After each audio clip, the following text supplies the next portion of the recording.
Assalamualaikum warahmatullahi wabarakatuh. Yang saya hormati Bapak Kepala Sekolah, yang saya hormati Ibu Wakil Kepala Sekolah, dan yang saya hormati rekan-rekan guru SMK Negeri 9 yang sama berbahagia pada hari ini. Pertama-tama saya ucapkan terima kasih yang setinggi-tingginya atas waktu yang diberikan kepada saya untuk memaparkan sedikit materi yang saya dapatkan dari guru penggerak, yaitu tentang budaya positif. Saya berdiri di sini bukan berarti saya lebih dari bapak-bapak sekalian dan teman-teman sekalian. Cuma kewajiban kita untuk saling berbagi. Ketika ada hal baik, hal positif yang kita dapatkan, seharusnya kita berbagi. Baik, kita mulai ya.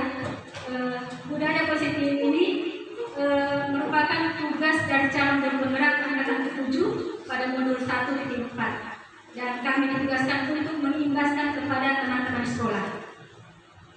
Saya mohon maaf sebelumnya karena mungkin waktunya sudah waktu kritis ya. Kita mengantuk apalagi sudah makan siang. Untuk memicu semangat kita mungkin kita lihat dulu. Ya.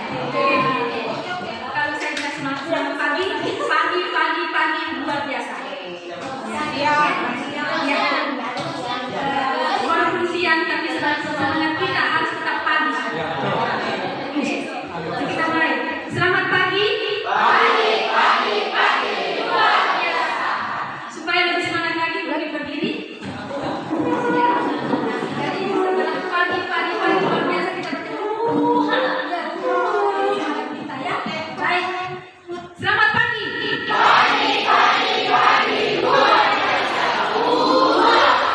Iya, terima kasih teman-teman.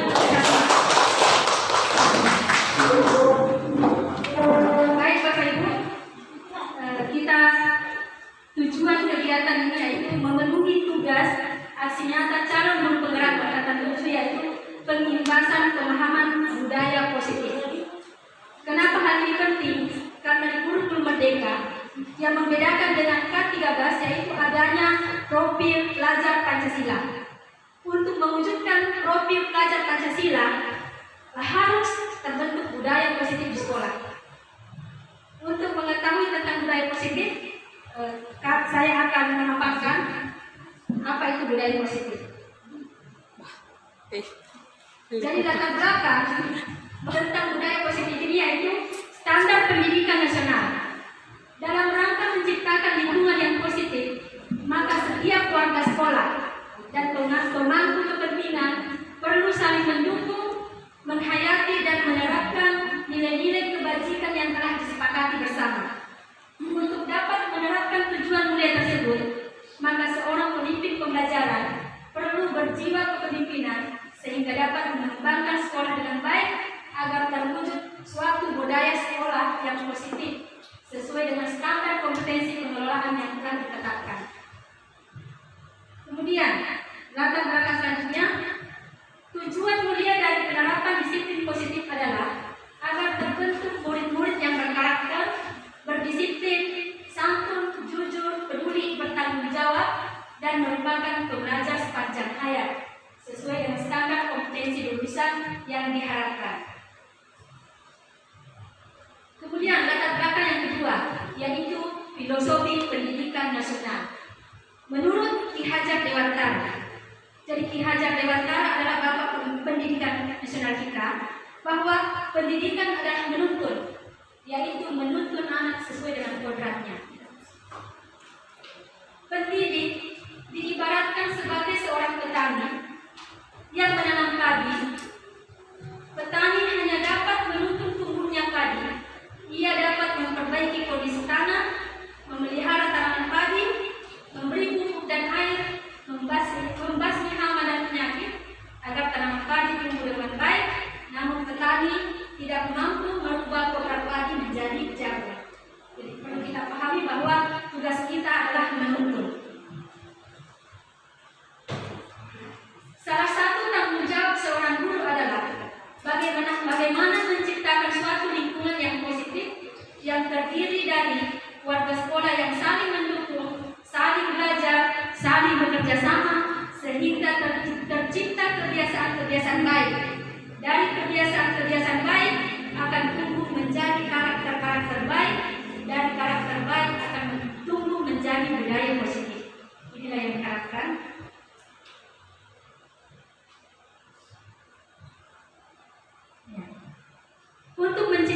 budaya positif, ada beberapa hal yang perlu kita pahami, yaitu disiplin positif dan nilai kebajikan universal, teori motivasi, keyakinan kelas, kebutuhan dasar manusia, posisi kontrol guru, dan segitiga restitusi.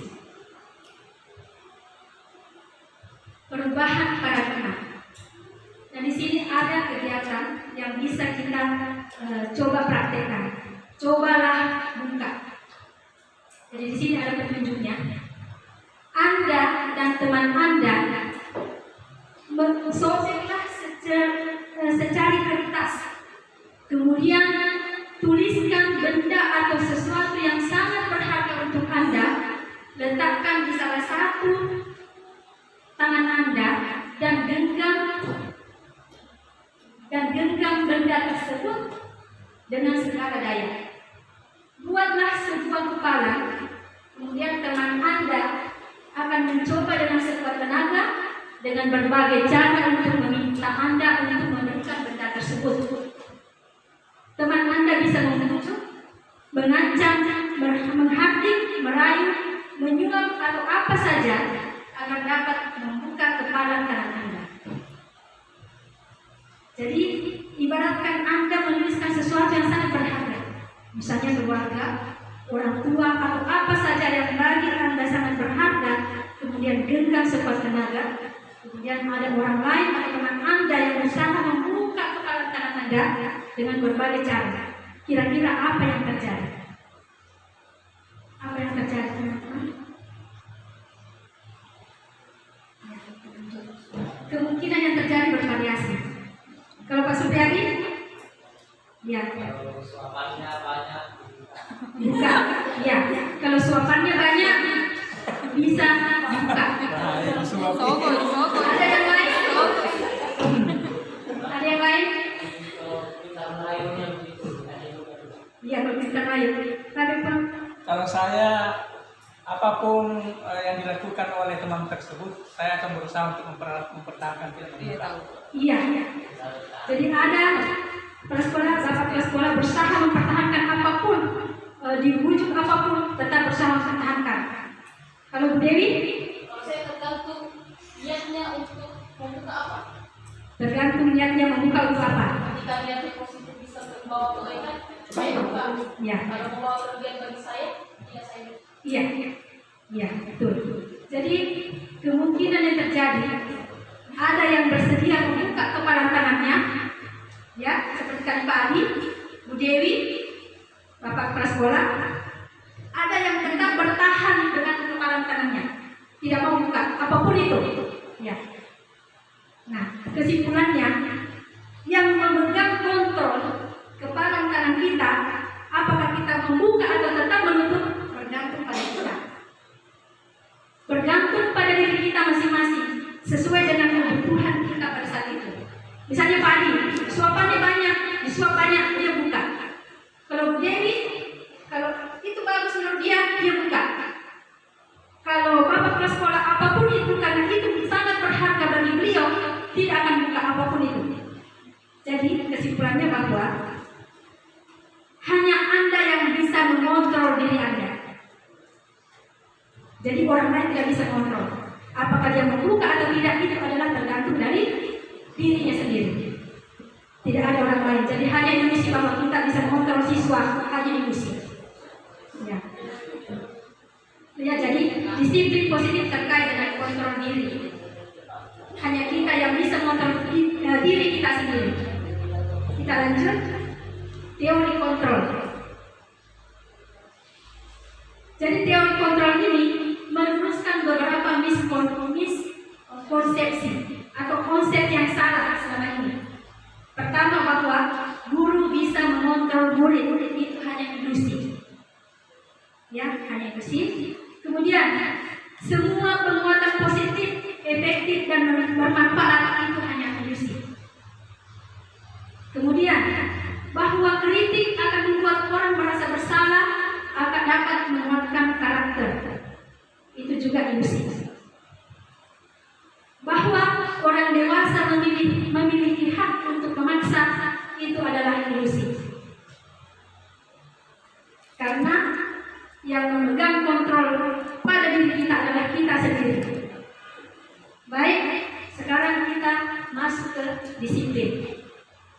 Ada yang bisa kasih masukan apa itu disiplin?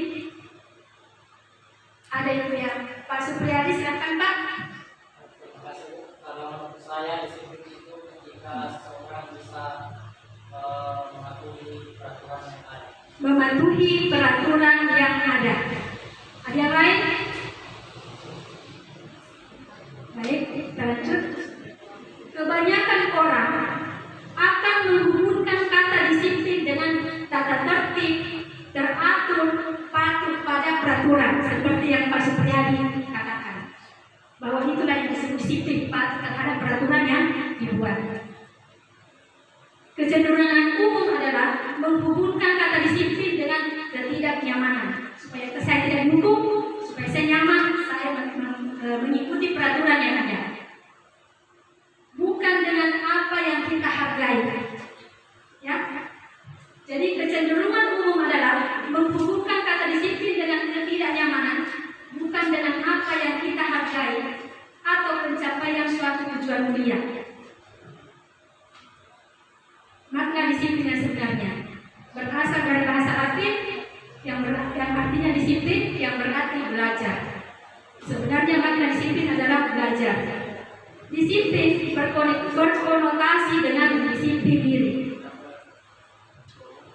Jadi makna disiplin yang sebenarnya adalah belajar bagaimana kita mengontrol diri dengan menggali potensi diri untuk mencapai tujuan mulia, yaitu menjadi seseorang yang kita inginkan berdasarkan nilai-nilai yang kita hargai. Itulah sebenarnya disiplin. Kita belajar bagaimana kita mengontrol diri karena suatu tujuan mulia. Dengan kata lain, seseorang yang memiliki disiplin diri berarti mereka bisa bertanggung jawab terhadap apa yang dilakukannya, karena mereka mendasarkan tindakan mereka pada prinsip nilai-nilai kebajikan universal. Apa itu nilai-nilai kebajikan universal? Nilai-nilai kebajikan adalah sifat-sifat positif manusia yang merupakan tujuan mulia yang ingin dicapai setiap individu. Nilai tersebut bersifat universal, lintas bahasa, suku, bangsa, agama, maupun latar belakang.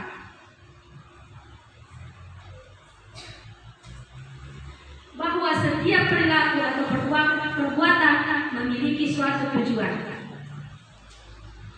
Dengan mengaitkan nilai-nilai kebajikan yang dimiliki atau diyakini seseorang, maka motivasi intrinsik akan terbangun sehingga menggerakkan motivasi dari dalam untuk dapat mencapai tujuan mulia yang diinginkan.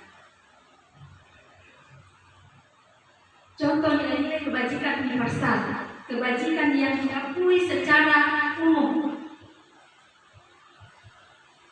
peduli, rajin, integritas, rasa hormat, keterus-terangan, keberanian, kebahagiaan, tanggung jawab, kebersihan, kesantunan, keadilan, pengabdian, dan masih banyak nilai-nilai kebajikan yang berlaku di masyarakat secara universal. Jadi ketika seseorang berbuat disiplin diri, maka pada hakikatnya yang dimaksud di sini disiplin diri adalah mendasarkan segala perbuatannya berdasarkan nilai-nilai kebajikan yang diakui secara universal. Jadi mengapa kita misalnya disiplin, bukan karena kita akan dapat penghargaan.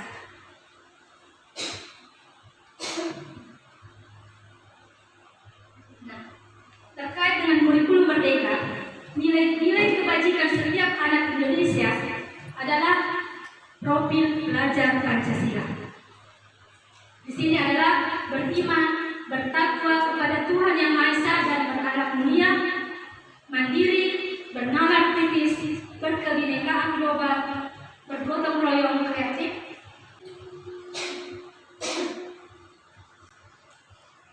Ini ada teori motivasi perilaku manusia. Teori perilaku manusia. Mengapa kita melakukan sesuatu? Mengapa Bapak Ibu semua ada duduk di tempat ini? Mengapa kita datang ke sekolah. Mengapa kita mengajar? Bahwa setiap manusia ketika melakukan sesuatu pasti ada motivasi. Kita datang mungkin karena dorongan dari lingkungan, teman, keluarga, menghindari hukuman atau rasa sakit, mendapatkan pujian atau penghargaan, mendapatkan apa yang kita mau atau kita inginkan. Ini contoh-contoh adalah mengapa kita berperilaku. Nah, ternyata ada 3 hal yang memotivasi perilaku setiap manusia. Pertama, untuk menghindari ketidaknyamanan atau hukuman. Jadi ketika anak datang ke sekolah cepat-cepat, takut terlambat, nanti dihukum. Nah, itu adalah motivasi eksternal atau motivasi dari luar, bukan motivasi dari dalamnya. Kemudian yang kedua, untuk mendapatkan imbalan dari orang lain atau institusi. Jadi ada muncul pertanyaan, apa yang akan saya dapatkan ketika apabila saya melakukannya? Itu adalah motivasi eksternal. Yang ketiga, untuk menghargai diri sendiri, yaitu saya akan menjadi apa ketika saya melakukan itu. Itu adalah motivasi intrinsik. Inilah yang berkaitan dengan tujuan dari disiplin positif yang kita harapkan kepada anak-anak kita.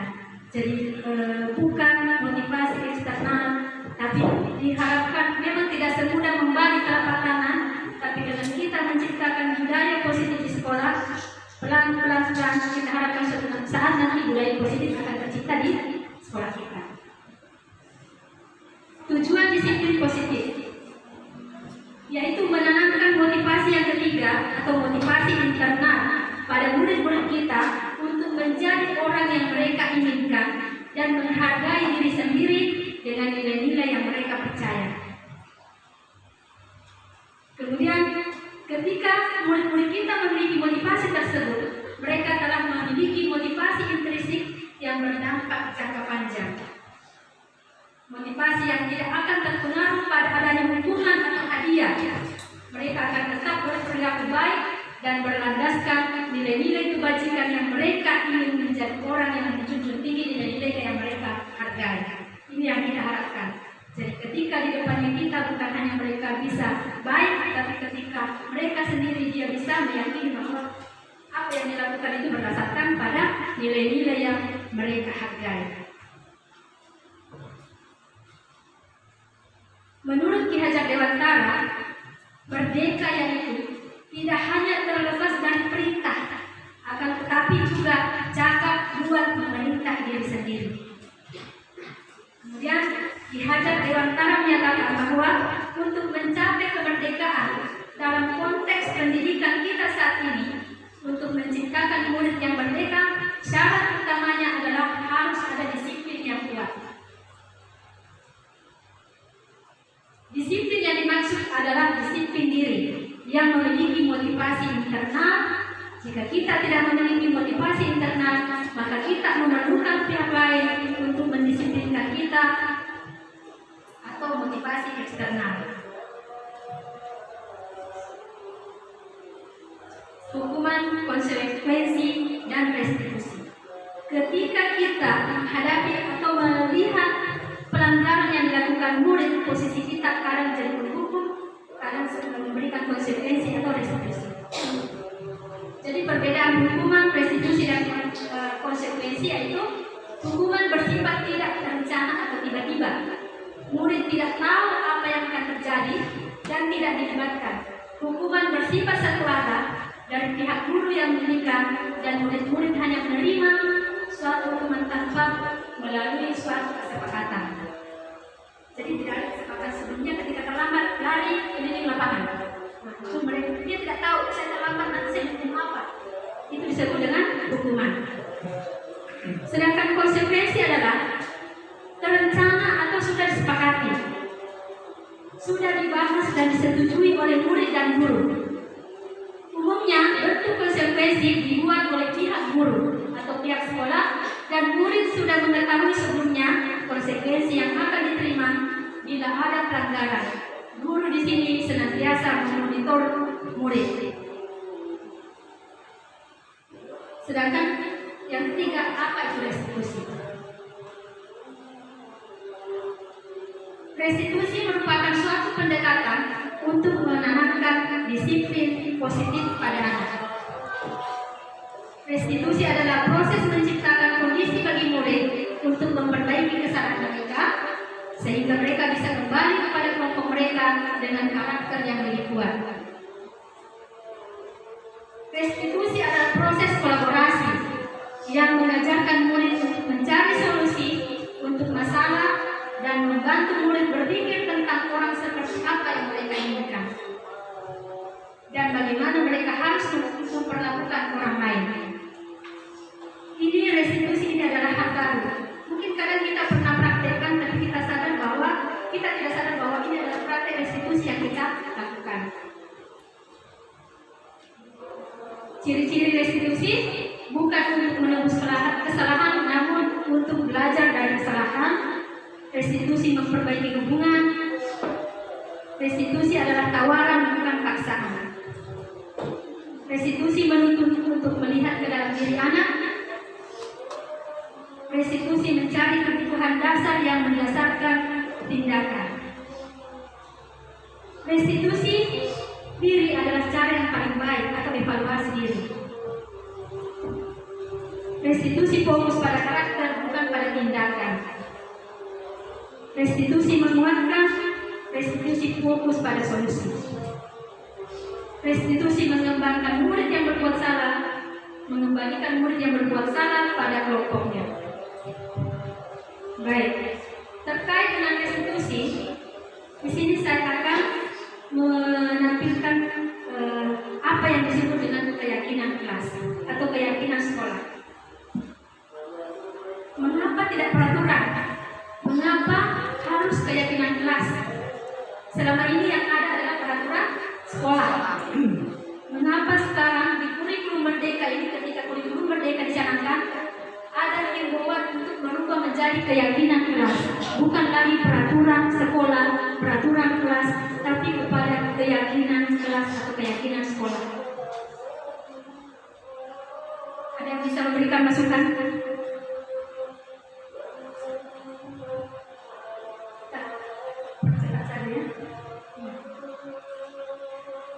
Di sini ada pertanyaan, mengapa kita memiliki peraturan, misalnya harus menggunakan helm pada saat kita berkendara, terutama roda dua?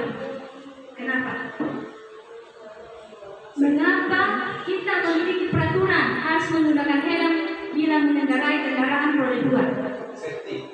Untuk safety atau keselamatan. Betul. Ya. Bukan karena polisi ya. Yang kedua, mengapa kita memiliki peraturan 3M pada saat pandemi? Menggunakan masker, mencuci tangan, menjaga jarak pada saat pandemi. Mengapa? Untuk menghindari penyakit, menghindari tertular. Untuk menjaga diri kita atau untuk kesehatan kita. Proteksi kesehatan kita. Nah, yang keselamatan dan kesehatan inilah yang disebut dengan keyakinan. Jadi ketika kita menggunakan helm, kita mendasari bahwa saya yakin ini demi keselamatan saya. Ketika saya menjaga jarak, ketika saya pakai masker pada saat pandemi, ini untuk kesehatan saya. Itulah yang disebut dengan keyakinan. Bukan kenapa saya pakai helm supaya saya tidak dihukum oleh polisi. Kenapa saya misalnya harus mencuci tangan supaya saya tidak dikejar oleh piket. Seperti itu. Jadi itulah yang disebut dengan keyakinan. Jadi kita mendasari perbuatan kita karena keyakinan yang kita hargai.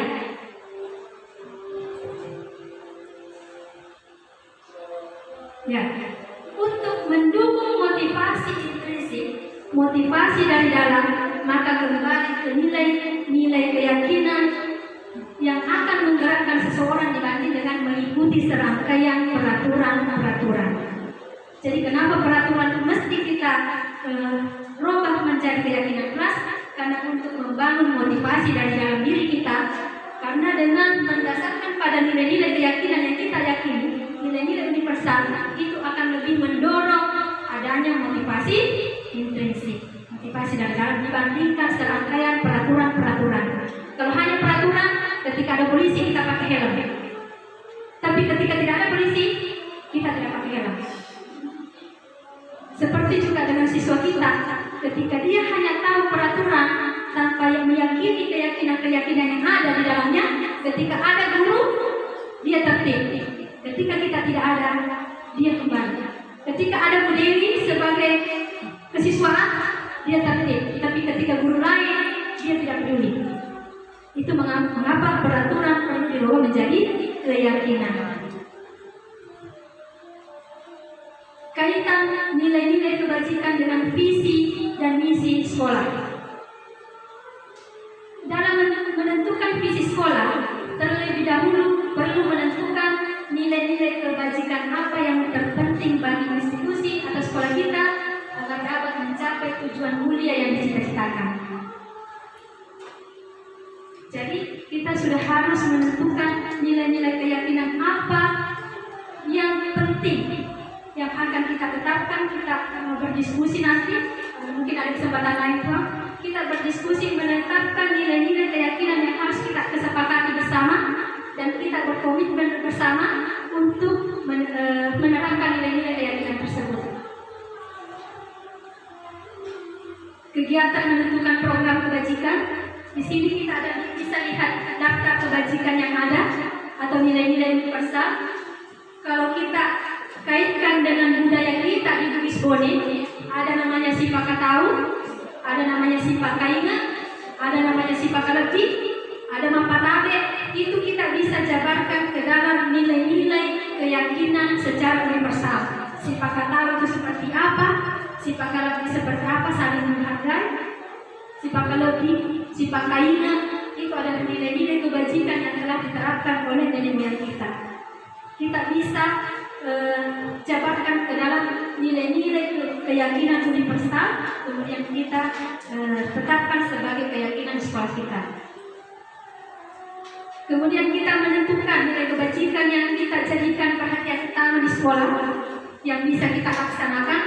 Tidak perlu banyak, mungkin 3 atau paling banyak 4 poin. Mungkin kita komitmen, tanggung jawab, kebersihan, terserah nanti kita sepakati bersama. Kemudian semua warga sekolah harus meninjau, menyetujui dan kalau perlu menandatangani keyakinan tersebut, keyakinan sekolah tersebut. Jadi semua harus terlibat. Kemudian bisa dipasang di dinding ketika anak-anak kita lupa atau kita lupa keyakinan kita lihat lagi, kita ingat bahwa ini yang kita sudah tetapkan dan kita sepakati dan kita komitmen untuk melaksanakan. Ya, tadi tentang keyakinan. Selanjutnya kita berpindah ke kebutuhan dasar manusia. Ini ada lingkaran penunjukan kebutuhan dasar manusia, bahwa ada 5 kebutuhan pokok dasar manusia, yaitu bertahan hidup, kebutuhan bertahan hidup, survive, kemudian kebutuhan kasih sayang dan rasa diterima, kebutuhan penguasaan, kebutuhan kebebasan, kebutuhan kesenangan. Inilah 5 kebutuhan dasar manusia. Baik anak kita semua manusia memiliki kebutuhan. Ketika ada yang tidak terpenuhi, siswa kita ada yang tidak terpenuhi, biasanya mereka melakukan suatu perbuatan yang melanggar. Misalnya dia bolos, mungkin karena dia lapar, berarti kebutuhan dasarnya tidak terpenuhi. Kemudian kasih sayang, rasa diterima, mungkin di dalam kelas dia merasa tidak dihargai oleh gurunya, atau merasa tidak diterima, dia boleh berbuat onar di kelas. Kemudian penguasaan, seseorang itu butuh penguasaan atau kebutuhan penguasaan, kebutuhan pengakuan. Kita semua butuh diakui, ya. Apapun itu kita pasti butuh diakui. Kemudian kebebasan, kita butuh kebebasan. Kita tidak suka dikekang, diatur-atur, ya. Kemudian kesenangan, kita pasti butuh kesenangan. Nah, di sini ada 5 posisi kontrol guru. Ketika tadi sudah dijelaskan bahwa ketika ada satu kebutuhan yang tidak terpenuhi, biasanya terjadi hal yang bertentangan. Nah, posisi kontrol guru yaitu ada guru sebagai penghubung. Seorang guru penghubung bisa menggunakan hukuman fisik maupun verbal, kata-kata. Kemudian, pembuat merasa bersalah. Biasanya guru akan bersuara lebih lembut yang membuat murid merasa tidak nyaman atau merasa bersalah dan merasa rendah diri. Nanti kita akan lihat.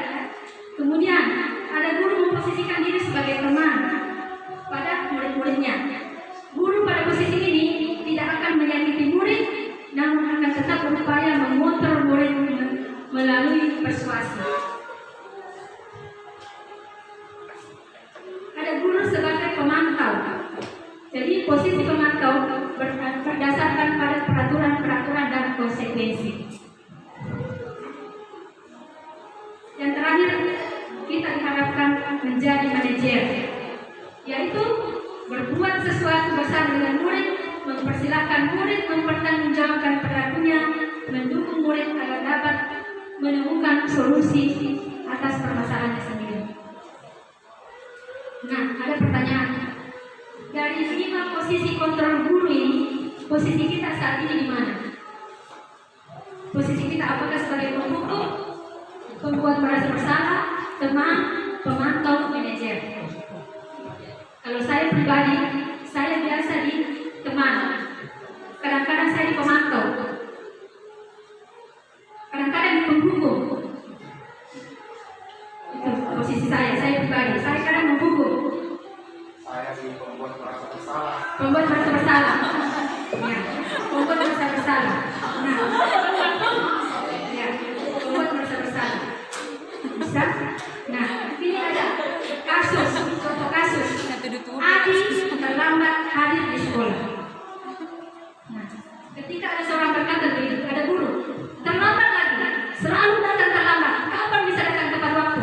Bersihkan halaman atau bersihkan kamar mandi. Posisi guru seperti ini seperti guru apa ini? Posisi apa? Pembuku. Nah, pembuku. Tiba-tiba ada datang lagi. Nah, pembuku. Ada yang seperti ini? Tidak ada.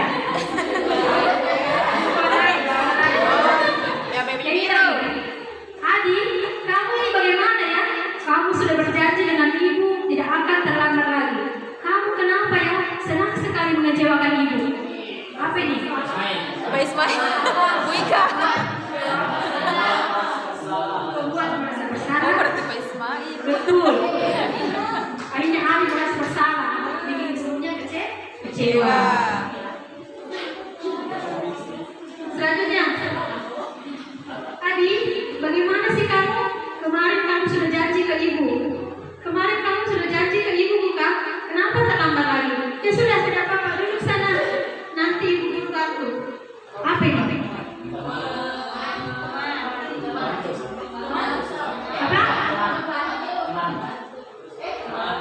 Sebagai teman.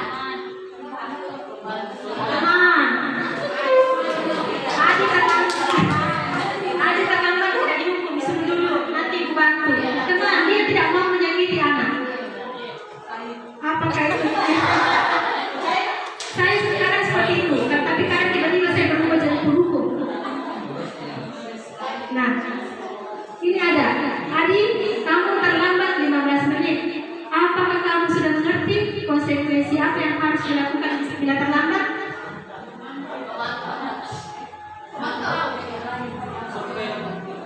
Pemantau.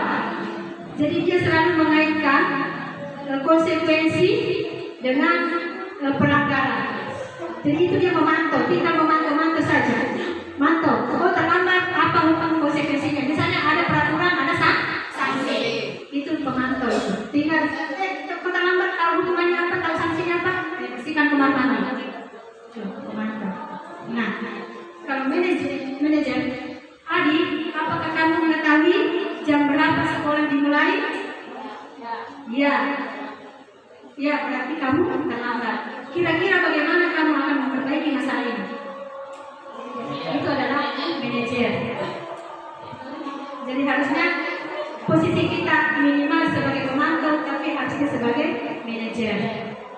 belajar menjadi manajer ketika anak-anak berbuat kesalahan.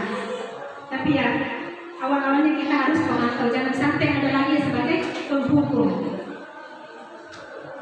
Nah, ini ada segitiga restitusi, yaitu ketika kita akan memposisikan diri pada posisi manajer, kita harus paham namanya segitiga restitusi. Jadi tahapan segitiga restitusi yaitu menstabilkan identitas, membuat anak merasa bangga karena berbuat salah menjadi positif. Ya, ketika dia terlambat, dia kan gagal, karena dia salah nih, terlambat. Tapi bukan kita menghukum, tapi kita dulu menstabilkan identitas. Mungkin bertanya kenapa kamu terlambat, ya. Kemudian validasi tindakan yang salah. Bahwa ketika anak berbuat salah, kita tidak menjudge kamu salah, tapi kita mengatakan bahwa bukan hanya kamu yang biasa berbuat salah, saya juga bisa berbuat salah, ibu juga bisa berbuat salah. Jadi berbuat salah itu bukan hal yang hanya kamu yang lakukan. Kemudian menanyakan, kira-kira kamu sudah berbuat salah? Bagaimana keyakinan yang kita sudah tetapkan? Makanya perlu ada keyakinan dulu yang kita susun, ya. Perlu ada keyakinan, misalnya komitmen. Komitmen itu isinya apa? Datang tepat waktu di sekolah. Tanggung jawab, misalnya tanggung jawab itu apa? Jadi ketika anak berbuat salah, dikembalikan ke keyakinan yang kita sudah sepakati dengan anak. Jadi untuk di kelas atau di sekolah, anak-anak harus dilibatkan untuk membuat keyakinan. Ketika mereka berbuat salah, dikembalikan ke keyakinan. Jadi bukan mungkin cuma peraturan, tapi dengan keyakinan. Nah ini, jadi disiplin positif itu pertama kita harus tahu namanya teori kontrol, bahwa yang berhak mengontrol diri kita adalah kita sendiri. Begitupun anak seperti itu, dengan ditanamkan keyakinan yang telah kita sepakati, mereka kita harapkan bisa mengontrol dirinya sendiri bahwa apa yang dilakukan karena menghargai nilai-nilai kebajikan yang dia hargai. Kemudian disiplin, makna disiplin. Kemudian semua perilaku memiliki tujuan atau motivasi atau teori motivasi untuk menghindari lingkungan, kemudian untuk mendapatkan penghargaan, itu adalah motivasi eksternal. Kemudian untuk menghargai diri sendiri itu adalah motivasi internal yang dikaitkan dengan nilai-nilai universal yang dijabarkan ke dalam keyakinan sekolah atau keyakinan kelas. Kemudian posisi kontrol guru, ketika guru sebagai penghukum atau pembuat rasa bersalah, itu adalah mendorong anak untuk hanya menghindari hukuman. Jadi ketika kita sebagai penghukum atau hanya pembuat rasa bersalah, anak-anak kadang tidak melakukan pelanggaran hanya karena untuk menghindari hukuman. Karena takut dihukum, jadi dia tidak berbuat pelanggaran. Sebagai teman atau sebagai pemantau, itu hanya untuk mendapatkan imbalan. Itu motivasi eksternal. Kemudian sebagai manajer inilah yang diharapkan untuk mendorong terbentuknya motivasi dari dalam. Kemudian kebutuhan dasar manusia. Jadi ketika anak berbuat salah, kita harus gali kenapa dia lakukan itu. Bukan langsung serta-merta menghukum, tapi kita harus menggali apa yang mendasari ketika anak berbuat pelanggaran. Terima kasih yang bisa saya sampaikan. Salam bahagia. Assalamualaikum warahmatullahi wabarakatuh.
peduli, rajin, kebersihan, kesantunan, rasa hormat.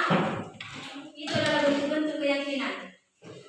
Rasa hormat itu diuraikan. Rasa hormat itu seperti apa? Menghormati guru. Itu adalah nilai-nilai keyakinan yang berlaku secara universal. Contoh. Ya, semua naik pasang. Oke,